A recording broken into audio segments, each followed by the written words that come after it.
Part first, business administration का paper second, entrepreneurship and small business management. आज का topic है startup process of small enterprises, lecture second. उपक्रम के प्रवर्तन की प्रक्रिया। लेक्चर फर्स्ट में मैंने ये टॉपिक आप लोग को स्टार्ट करवाया था और उपक्रम के प्रवर्तन की प्रक्रिया के जो डिफरेंट स्टेप्स होते हैं, जिसमें फर्स्ट था अवसरों की खोज करना, सेकंड था अवसरों का विश्लेषण और मूल्यांकन करना। ये दोनों स्टेप्स मैंने आप लोगों को लेक्चर फर्स्ट में करवा दिया था। अब नेक्स्ट जो डिफरेंट स्टेप्स है वो मैं इस लेक्चर में आप लोगों को करवाऊंगी। तो नेक्स्ट थर्ड स्टेज है प्रारंभिक तैयारियां करना। अवसरों का मूल्यांकन करने के बाद में उद्यमी को कई प्रकार की प्रारंभिक तैयारियां करने की आवश्यकता होती है। उसमें फर्स्ट पॉइंट है उद्देश्यों और कार्य क्षेत्र का निर्धारण करना। उपक्रम की स्थापना का निर्णय कर लेने के बाद में सबसे पहले उपक्रम के कुछ आधारभूत उद्देश्य व लक्ष्यों को निर्धारित कर लिया जाता है। ये जो उद्देश्य हैं ये आर्थिक भी हो सकते हैं और सामाजिक, दोनों प्रकार के उद्देश्य इसमें शामिल होते हैं। इन उद्देश्यों के आधार पर ही जो उपक्रम के संपूर्ण कार्यों का संचालन किया जाता है। नेक्स्ट पॉइंट है किसी उत्पाद या सेवा का चयन करना। जब उपक्रम के उद्देश्य और कार्य क्षेत्र का निर्धारण कर लिया जाता है तो जो व्यवसायी है उसे किसी उत्पाद या सेवा या किन्हीं उत्पादों या सेवाओं का चयन कर लेना चाहिए जिनका वह उत्पादन या वितरण करना चाहता है। वह उन उत्पादों या सेवाओं के उत्पादन या वितरण का निर्णय कर सकता है जिन्हें मूल्यांकन, जैसे डिफरेंट जो प्रोडक्ट्स हैं उनका मूल्यांकन कर लिया और मूल्यांकन करने के बाद में जिसे वह सर्वश्रेष्ठ सर्वश्रेष्ठ समझता है। इसके अलावा उसका जिस प्रोडक्ट को बनाने में या जिस प्रोडक्ट का डिस्ट्रीब्यूशन करने में उसका सर्वाधिक इंटरेस्ट हो, उसी प्रोडक्ट या सर्विसेज का उसको चयन करना चाहिए। नेक्स्ट है उपक्रम के आकार का निर्धारण करना। जो उद्यमी है उसको उपक्रम की स्थापना का सुदृढ़ निश्चय जब कर लेता है तो उसे उपक्रम का जो साइज है उसको भी डिसाइड करने की आवश्यकता होती है। अब जो उपक्रम का आकार है वो छोटा हो सकता है या बड़ा हो सकता है, मध्यम हो सकता है। उपक्रम का जो आकार है वो उद्यमी को अपने संसाधनों, अपनी प्रबंधकीय क्षमता, अपने जो वित्तीय संसाधन है उनको ध्यान में रखकर करना चाहिए। प्रत्येक स्थिति में उपक्रम का जो आकार है वो अनुकूलतम होना चाहिए। उपक्रम के अनुकूलतम आकार से तात्पर्य ऐसे आकार से है जिसके अंतर्गत जो अवेलेबल रिसोर्सेज है उनका मैक्सिमम यूटिलाइजेशन किया जा सके ताकि मिनिमम कॉस्ट पर अधिकाधिक कुशलता के साथ में उपक्रम का संचालन किया जा सके। नेक्स्ट पॉइंट है स्वामित्व के प्रारूप का चयन करना। जब उपक्रम के साइज को डिसाइड कर लिया जाता है तो उसके पश्चात उद्यमी उस उपक्रम को किस स्वामित्व के प्रारूप में स्थापित करना चाहता है उसको डिसाइड कर लेना चाहिए। जैसे निजी क्षेत्र में स्वामित्व के अनेक प्रारूप होते हैं, जैसे एकाकी स्वामित्व, साझेदारी, कंपनी आदि। उद्यमी को इनमें से किसी भी एक प्रारूप का चयन कर लेना चाहिए। जब भी वह स्वामित्व के प्रारूप का चयन करता है तो उसे अनेक बातें जैसे उपक्रम का आकार, कार्य क्षेत्र, उत्पादन की क्या प्रक्रिया है, वित्तीय, प्रबंधकीय, तकनीकी आवश्यकताएं आदि विभिन्न तत्वों को ध्यान में रख लेना चाहिए। नेक्स्ट पॉइंट है स्थान का निर्धारण करना। उपक्रम का स्थान कार्य की प्रकृति, आकार, बाजार क्षेत्र आदि जो डिफरेंट बातें हैं उनको ध्यान में रखकर कर लेना चाहिए। लेकिन जो औद्योगिक उपक्रमों के स्थान का चयन बाजार की समीपता, कच्चे माल और जो श्रम है वो इजीली अवेलेबल हो, परिवहन की सुविधा, लागत आदि जो डिफरेंट फैक्टर्स है उनको ध्यान में रखकर करना चाहिए। इसके अलावा जो मध्यम और लघु आकार के उपक्रमों के लिए सरकार ने विभिन्न औद्योगिक बस्तियां बनाई है। ऐसी दशा में स्थान के चयन में वित्तीय समस्या कम हो जाती है और केवल अन्य साधनों की उपलब्धि और कच्चे माल तथा बाजार की समीपता को ही विशेष रूप से ध्यान में रखना पड़ता है। नेक्स्ट पॉइंट है प्रारंभिक अनुबंध करना। जब उद्यमी उपक्रम के आकार का चयन कर लेता है, उत्पादों और सेवाओं का चयन कर लेता है, तो उसके पश्चात उपक्रम को प्रारंभ करने के लिए उसे कुछ प्रारंभिक अनुबंध भी करने पड़ते हैं। ये प्रारंभिक अनुबंध कई प्रकार के होते हैं। फर्स्ट टेस्ट में यदि उद्यमी किसी विद्यमान उपक्रम को खरीदना चाहता है तो उसके स्वामी के साथ अनुबंध करना। यदि वह नया उपक्रम स्थापित कर रहा है तो भूमि, भवन, कॉपीराइट, पेटेंट आदि के लिए जो संबंधित पक्षकार है उनके साथ में प्रारंभिक अनुबंध करना। यदि वह फ्रेंचाइज अधिकार के अंतर्गत उपक्रम प्रारंभ करना चाहता है तो फ्रेंचाइजर के साथ अनुबंध करना। नेक्स्ट है, यदि वह साझेदारी में उपक्रम स्थापित करना चाहता है तो साझेदारों के साथ अनुबंध करना। यदि वह सरकार के साथ में संयुक्त क्षेत्र में उपक्रम स्थापित कर रहा है तो संबंधित सरकार के साथ समझौता करना। इसी प्रकार से विभिन्न जो प्रबंधकीय कर्मचारी जैसे देशी, विदेशी विशेषज्ञ, वैधानिक सलाहकार आदि से भी प्रारंभिक अनुबंध कर सकता है ताकि उपक्रम की स्थापना के लिए जो डिफरेंट फॉर्मेलिटीज़ हैं उनको आसानी से पूरा कर सके। नेक्स्ट है व्यावसायिक योजना का निर्माण करना। उपक्रम की स्थापना का नेक्स्ट स्टेप है उपक्रम की व्यावसायिक योजना का निर्माण करना। व्यावसायिक योजना एक लिखित औपचारिक प्रलेख है जिसमें उद्यमी के सपने तथा उस सपने को साकार करने हेतु आवश्यक क्रियाओं, प्रक्रियाओं, व्यूह रचनाओं आदि का उल्लेख किया जाता है। इसमें व्यावसायिक योजना की एक परिभाषा है जो हिचरिस तथा पीटर्स के द्वारा दी गई है। व्यावसायिक योजना वह लिखित प्रलेख है जिसमें नए उपक्रम को प्रारंभ करने से संबंधित सभी आंतरिक और बाहरी घटकों तथा व्यूह रचनाओं का उल्लेख होता है। तो इस प्रकार से जो व्यावसायिक योजना है वो एक रिटन डॉक्यूमेंट है जिसमें कई बातों का उल्लेख किया जाता है। वो कौन कौन सी बातें हैं? फर्स्ट है उद्यमी के लक्ष्य और उद्देश्य जिन्हें वह उपक्रम के स्थापना के माध्यम से पूरा करना चाहता है। नेक्स्ट है फिर उन उद्देश्य और लक्ष्यों की प्राप्ति हेतु उद्यमी द्वारा किए जाने वाले कार्यों तथा अपनाई जाने वाली प्रक्रियाएं और व्यूह रचनाएं। एंड तीसरी बात है इसमें इन प्रक्रियाओं और व्यूह रचनाओं को अपनाने के लिए प्रयुक्त की जाने वाली विभिन्न विधियाँ। व्यावसायिक योजना का निर्माण में निम्नलिखित योजनाओं को शामिल किया जाता है। फर्स्ट है उपक्रम की आधारभूत योजना। उपक्रम की संपूर्ण योजना में सबसे पहले उपक्रम की आधारभूत योजना को शामिल किया जाता है।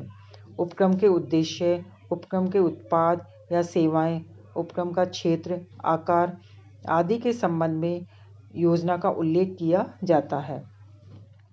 इस योजना के माध्यम से यह ज्ञात हो जाता है कि उद्यमी कौन कौन से उद्देश्यों से प्रेरित होकर कौन से उत्पाद और सेवाओं का उत्पादन या वितरण कहाँ और किस स्तर पर करने की इच्छा रखता है।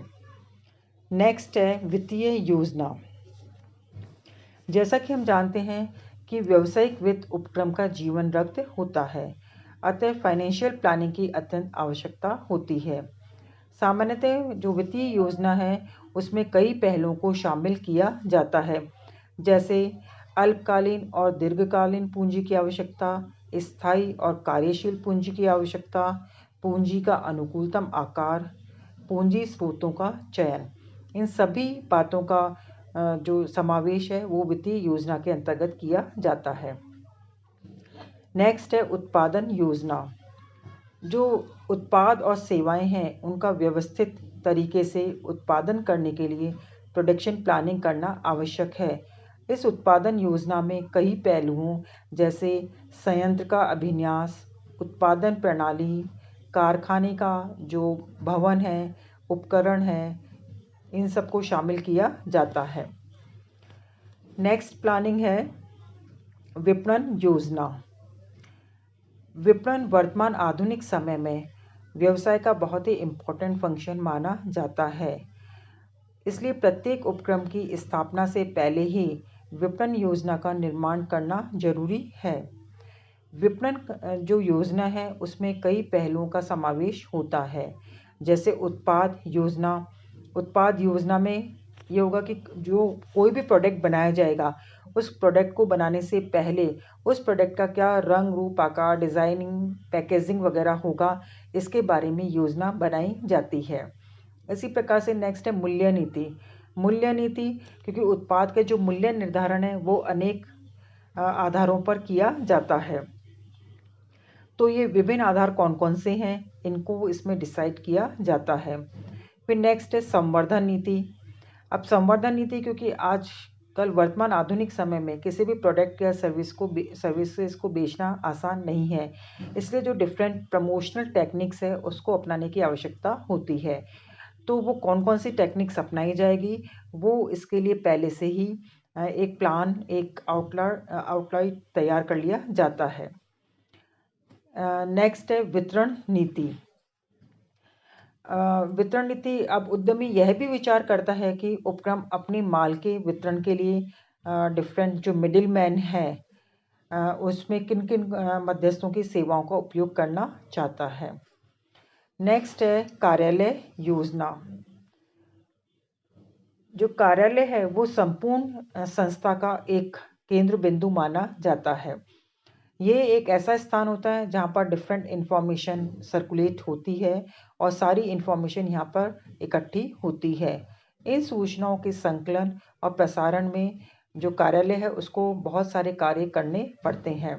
इन सूचनाओं को एकत्र करना, उनका सारणीकरण करना, उनका क्रमबद्ध करना, उनका तुलना करना, उनके रिकॉर्ड रखना आदि। इन सभी कार्यों को ये जो डिफरेंट कार्य हैं इनको करने के लिए different equipments, computer, telephone, fax, typewriter, duplicating, photostat machine वगैरह की आवश्यकता होती है। एंड लास्ट योजना है सेवी वर्गीय योजना। जैसा कि हम जानते हैं कि किसी भी उपक्रम को संचालित करने के लिए डिफरेंट एम्प्लॉयज़ की आवश्यकता होती है, इसलिए प्रत्येक उपक्रम की स्थापना से पूर्व सेवी वर्गीय योजना बनाने की आवश्यकता होती है।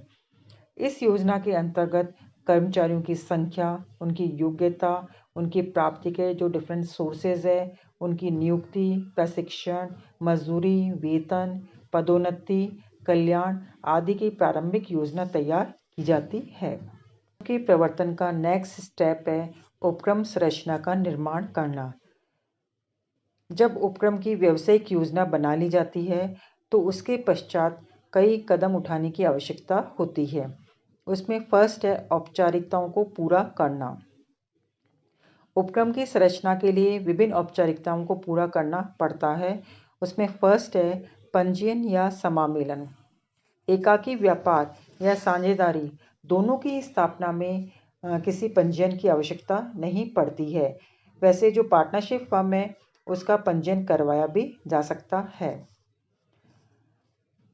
फिर नेक्स्ट पॉइंट है वाणिज्यिक कर विभाग में पंजीयन।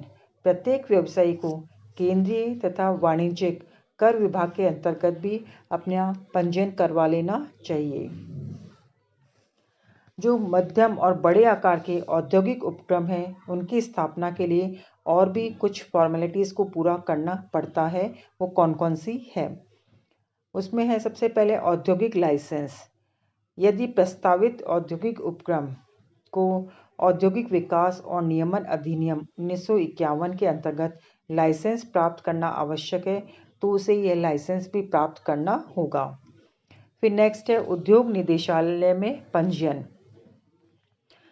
औद्योगिक उपक्रम की स्थापना के लिए उपक्रम का पंजीयन संबंधित जिला उद्योग केंद्र अथवा संबंधित सुलभ उपक्रम विकास संस्थान के पास में करवा लेना चाहिए। वैसे उपक्रम का पंजीयन करवाना अनिवार्य नहीं है, लेकिन जिला उद्योग केंद्र अथवा सुलभ उपक्रम विकास संस्थान में पंजीयन करवा लेने से भविष्य में विभिन्न जो सुविधाएं हैं, संसाधन हैं, वो इजीली अवेल किए जा सकते हैं। नेक्स्ट है नगर पालिका से अनुमति प्राप्त करना। औद्योगिक उपक्रम जिस नगर पालिका क्षेत्र में स्थापित किया जाने वाला है उस नगर पालिका से भी अनुमति प्राप्त कर लेनी चाहिए। नेक्स्ट है कारखाना अधिनियम के अंतर्गत पंजीयन। यदि कारखाने में शक्ति का प्रयोग यानी पावर का प्रयोग करते हुए 10 या उससे अधिक और शक्ति के बिना प्रयोग करते हुए 20 या उससे अधिक श्रमिकों की नियुक्ति की जाती है तो उस उपक्रम का कारखाना अधिनियम 1948 के अंतर्गत भी पंजीयन कराना अनिवार्य है। नेक्स्ट है रिजर्व बैंक से स्वीकृति। विदेशी सहयोग के उद्योगों की स्थापना के समय रिजर्व बैंक की अनुमति भी लेनी पड़ती है। एंड लास्ट है कंपनी विधान मंडल से अनुमोदन। यदि स्थापित किया जाने वाला उपक्रम कंपनी प्रारूप में है तो कुछ मामलों में कंपनी विधान मंडल से भी अनुमोदन करवाना अनिवार्य होता है। आवश्यक संसाधनों और सुविधाओं की व्यवस्था। एक उद्यमी को उपक्रम संरचना का निर्माण करने हेतु विभिन्न संसाधनों और सुविधाओं की भी व्यवस्था करनी पड़ती है। फर्स्ट पॉइंट है इसमें प्रारंभिक कोषों की व्यवस्था करना और उपक्रम के बैंक खातों में रखना। दूसरा है भूमि, भवन, कार्यालय आदि क्रय करना और उस पर अधिकार करना। नेक्स्ट है औद्योगिक उपक्रम की दशा में उचित औद्योगिक बस्ती या पार्क में स्थान प्राप्त करना।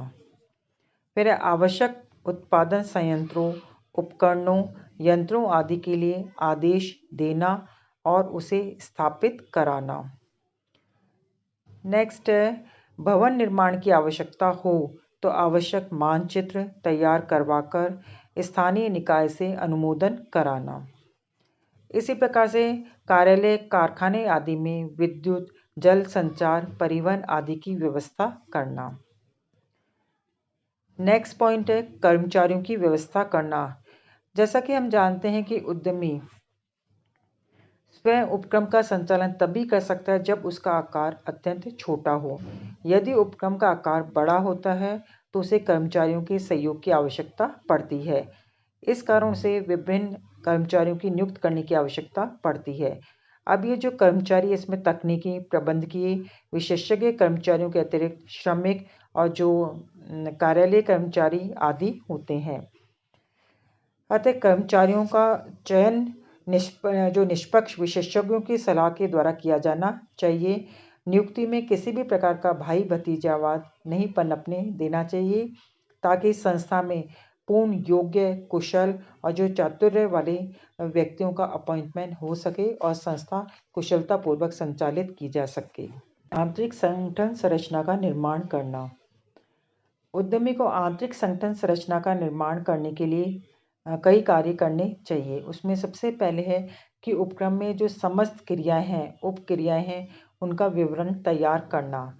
विवरण तैयार करने के बाद में उन डिफरेंट जो क्रियाएं हैं उनको विभिन्न समूहों में क्लासिफाइड कर लिया जाता है और क्लासिफाइड करने के बाद में उन्हें विभिन्न व्यक्तियों में उनकी योग्यता के अनुसार वो विभिन्न क्रियाएं सौंप दी जाती है और सौंपे गए कार्य के संबंध में आवश्यक संसाधन और अधिकार भी उन्हें उसी समय प्रदान कर दिए जाने चाहिए।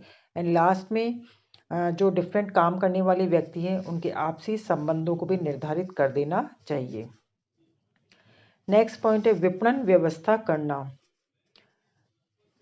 उपक्रम की आंतरिक संगठन संरचना के निर्माण में विपणन संगठन भी बहुत आवश्यक है, किंतु माल के व्यापक व्यवस्था के बिना कोई उपक्रम सफल नहीं हो सकता है। अतः सुदृढ़ विपणन व्यवस्था के लिए कुछ कार्य करने की आवश्यकता होती है, जैसे विक्रय प्रतिनिधियों को नियुक्त करना, थोक व्यापारियों, फुटकर व्यापारियों आदि की व्यवस्था करना। नेक्स्ट पॉइंट है वित्तीय व्यवस्था करना। उपक्रम के प्रवर्तन का अगला स्टेप है वित्तीय व्यवस्था करना। ये स्टेज बहुत ही इम्पोर्टेंट होता है। प्रारंभिक जो सुविधाएं और संसाधनों के लिए प्रारंभिक कोषों की व्यवस्था उद्यमी स्वयं अपने स्रोतों तथा वित्तीय संस्थाओं से आवश्यक बीज पूंजी आदि से करता है। लेकिन जैसा कि हम जानते हैं कि उपक्रम प्रारंभ करने के लिए स्थायी और कार्यशील दोनों ही प्रकार की पूंजी की आवश्यकता होती है। ऐसी स्थिति में यदि उद्यमी के निजी स्रोत पर्याप्त नहीं होते हैं तो उन्हें संबंधियों, बैंकों, उद्यम पूंजीपतियों तथा वित्तीय संस्थाओं से ऋण लेने की आवश्यकता पड़ती है। लास्ट स्टेप है उपक्रम का शुभारंभ करना। उपक्रम के स्थापना के लिए उठाए गए जो डिफरेंट स्टेप्स है उनकी कोई इम्पोर्टेंस नहीं रहती है जब तक कि उपक्रम अपना कारोबार प्रारंभ नहीं करता है। कंपनी प्रारूप वाले उपक्रमों को छोड़कर सभी प्रकार के उपक्रम जो ऊपर बताए गए जो डिफरेंट स्टेप्स है उनको पूरा करते ही तत्काल अपने उपक्रम के व्यवसाय का शुभारंभ कर सकते हैं। उपक्रम का शुभारंभ करते समय उद्यमी को प्रबंधकों तथा अन्य कर्मचारियों को ऐसा नेतृत्व प्रदान करना चाहिए जिससे कि वे सभी मिलकर उपक्रम के संसाधनों का अधिकतम कुशलता और प्रभावकारिता के साथ उपयोग कर सके। तो इस प्रकार से आज मैंने आप लोगों को उपक्रम के प्रवर्तन के डिफरेंट स्टेप्स के बारे में बताया। Thank you very much.